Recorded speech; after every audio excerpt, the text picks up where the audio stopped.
Of course, it was a BEARCAT that in 1969 took the ultra piston engine speed record. It was previously held by the Germans since 19... Climbing performance mostly of the early jets. Of course, it's also very, very popular as an air race machine with the wonderful Rare Bear over in the US that does the Reno races.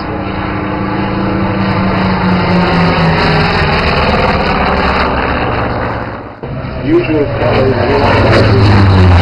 aircraft carrier, planes, World War II. Now as they believe going off to clear, fly the P-51 in close formation like the Horsemen. They are at shipping from the United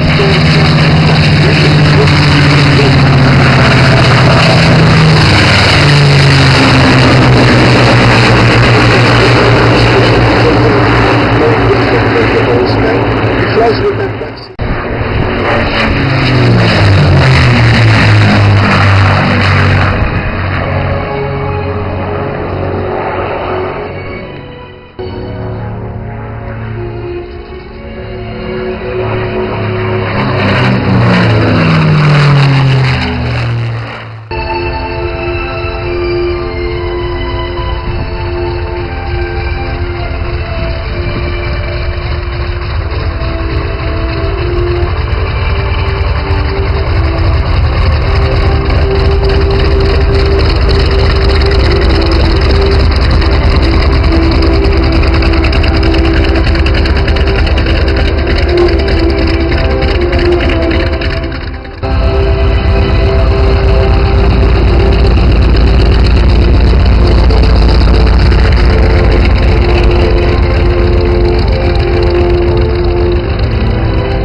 Horsemen.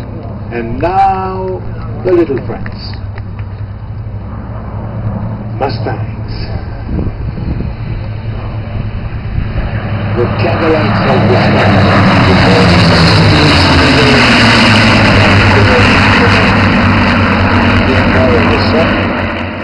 Well, many reasons.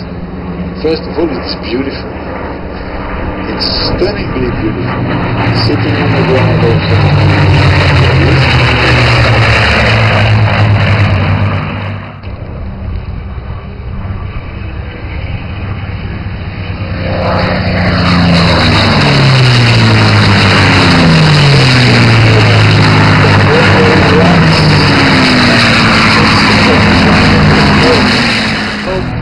And they would produce something better. So they were given 3 months of 190 days later.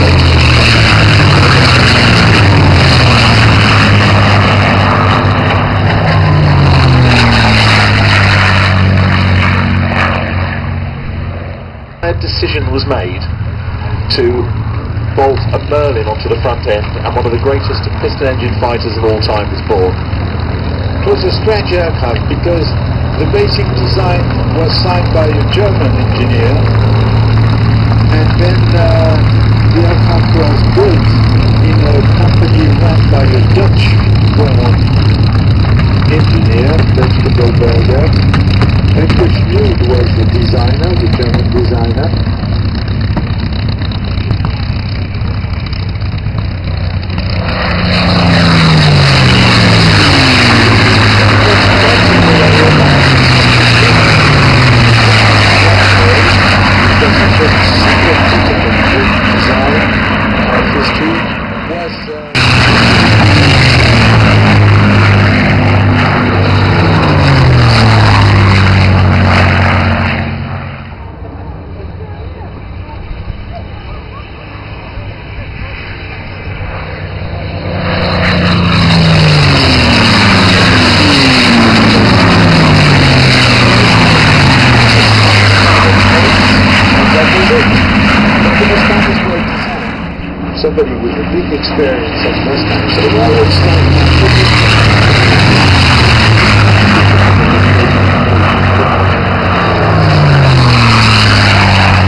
landed something like 100 yards before the runway, because at low speed the Mustang is different.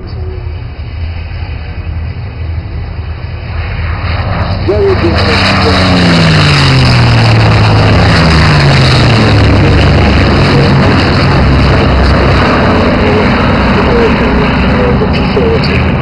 In that it's almost a jet.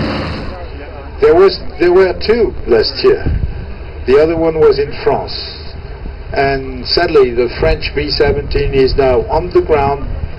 We hope not permanently, but this one, Sally B, is the one and only surviving B-17 in Europe today. We salute her.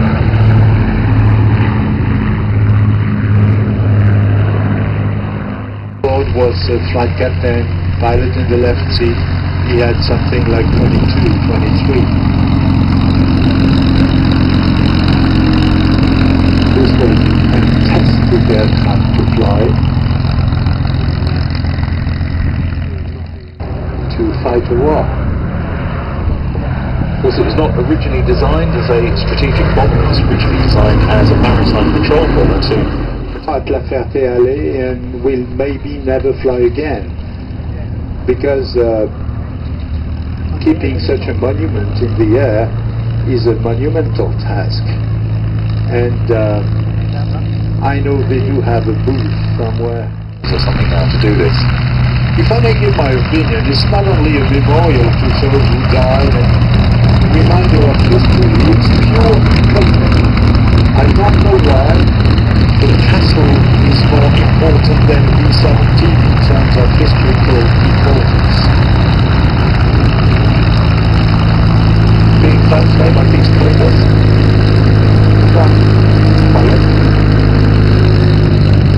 Oh, apparently this is his first time as captain in the display. Yeah, he was second pilot yesterday with Andrew Dixon. Extinguish the fires. We do want the Sally B crew to make it possible to fly it again. And the smoke is a tribute to all of the members that have worked so hard to keep her in the air for so long. To an aircraft which is quite slow. But the original Dragon is the one barfing in a paper bag because flying low and very slow along some places where the wind is swirling and turbulences are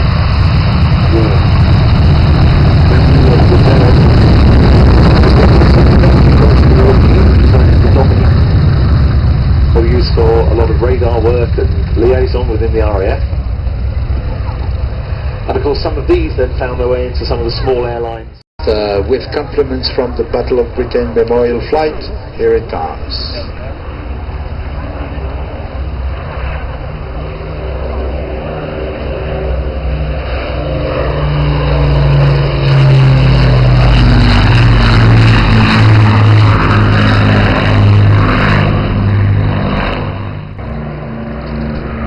Lancaster's, of course, were used in the Doncaster's raid, modified to take Barnes Wallace's bouncing bomb, and also modified to take the incredible Toy Boy on Grand Slam, £22,000, 10-ton bomb. The nines.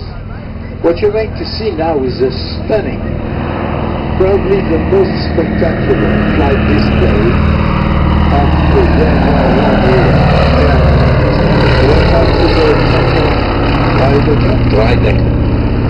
Triplane, rotary,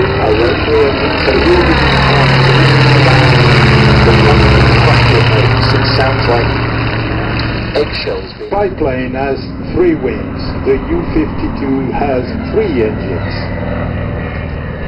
It does. Of course, it originally was built with just one. The Junkers 52 was originally a single-engine aircraft. Concept of air transport arrived. Before that, people were thinking about flying as air travel and not air transport, and certainly radios and names like Hans Student. Yes, indeed, one of the finest pilots ever. Was famous all over Germany and Europe. And this because of what? Because of aircraft like the JUNGMEISTER.